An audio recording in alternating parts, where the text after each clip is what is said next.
Kalmarkaan aku bilaaba magaceebe. Bismillahirrahmanirrahiim. Wanjogna waxaan ku joognaa badhibiya ciila inkastoo lahayn cidno joogto noo garabto ka adag baahidayniyo wixii muhiima waa noolahay weli kuma dhiman qaraxyada ka dhaca bariya galbeed rajiyo mustaqbal ma lihin intaba waxaa qaatay dagaalka dhaca duuliya been u fiirsa dalkeena go-oga eeg u fiirsa dadkeena go-oga eeg u fiirsa dhalinta joogooga eeg waanunay waan tagnay isirkii mee warka bax qabiilo wadankii mee ka tag aftirsiyo sinaantii mee imisaan ku jirnaa qabiyo ciiliyo dabiyo dhiigiyo banweyn jidheer qorax bayla dab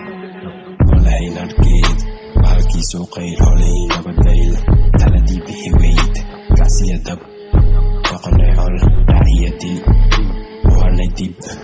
maladay qab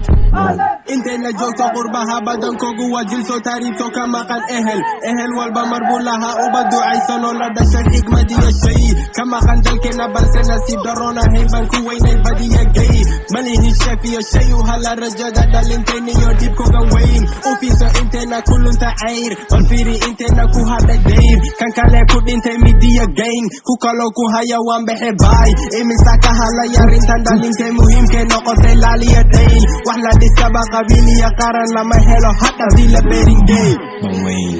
jidheer qorax bayla dab oo lahayn arkeed bahalkii soo qayl holay nabadayl taladii bixi weyd gacsiya dab doqonay col dhaciya dil uhanay dib maladay qab